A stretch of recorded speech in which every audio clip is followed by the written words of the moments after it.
The Pantech Pocket is a budget smartphone that you can get for $50 on AT&T. As you can likely already tell, this is not your normal handset. It has a 4-inch SVGA 800 by 600 display, which offers a 4:3 aspect ratio. In theory, this adds more horizontal space to your screen so you can view more content. Now, it also, however, makes for a much more awkward feel in your hand, and we often felt the need to use both hands in most circumstances. As you can tell, the Pocket is made of material that looks and feels more rugged than your typical plastic. But is it? Well, according to Pantech, this material is a type of soft coat, non-crystalline thermoplastic that offers heat resistance, good transparency, and high impact strength. Or, in plain English, it's likely to withstand a little bit more abuse than your average plastic phone.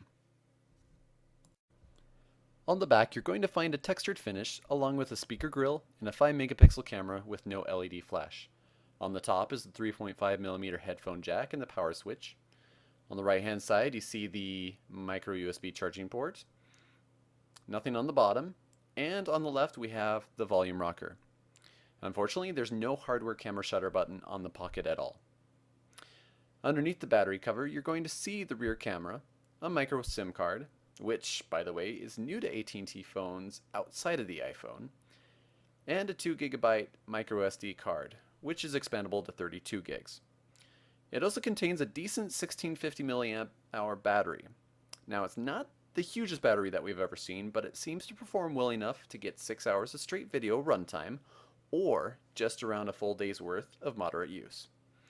While it's a 4-inch display, it's incredibly wide and awkward to hold up to your ear for long-term phone calls, or, ironically, put it into your pocket. While the screen size and form factor make it a little easier to consume information, much like you would expect on a mini tablet or a tablet, it causes the phone to feel a lot more massive than it actually is. And with the power switch on the left-hand side, if you're used to holding the phone in your left hand, attempting to lock or unlock the screen is a total nightmare. Conversely, however, those who hold the phone in their right hand will experience a much more natural feel. Going into the lock screen, Pantech was smart enough to add a lock screen with 5 direct access shortcuts to programs like your phone, messaging, internet, music player. It messed up, however, by not allowing you to customize which apps can be added to the lock screen, nor did it see fit to include quick access to the camera, which is a huge missed opportunity for Pantech. Speaking of the camera, it's not all that great. While it has a few basic features like macro focus, zoom, exposure, basic white balance, and filters, it's also missing an LED flash and several settings you would find commonplace on a Samsung or HTC, such as ISO, metering, anti-shake, panorama, and a lot of details turn out muddy or washed out in brighter lights. Low light images will occasionally turn out depending on how much backlight is available, but when they did, the results were not very impressive. We were able to take a few decent images with the Pocket camera, but is not 100% reliable and certainly not anywhere close to what we'd expect from a 5 megapixel sensor. Video wasn't much better. It claims to shoot in 720p high def, but what we found instead were clips of incredibly choppy motion, and it actually performed on par, if not worse, than the Samsung Stratosphere's 480p camcorder. With such a large display, we found no concern with typing with 2 hands. Using one hand, however, felt almost too much like typing on a landscape keyboard, considering we had to stretch our thumb quite a bit to reach the other side of the screen. The Pocket offers a 1 GHz Qualcomm CPU with half a gig of RAM.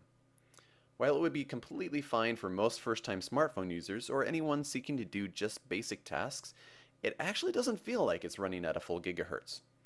More like 600 or 800 megahertz really.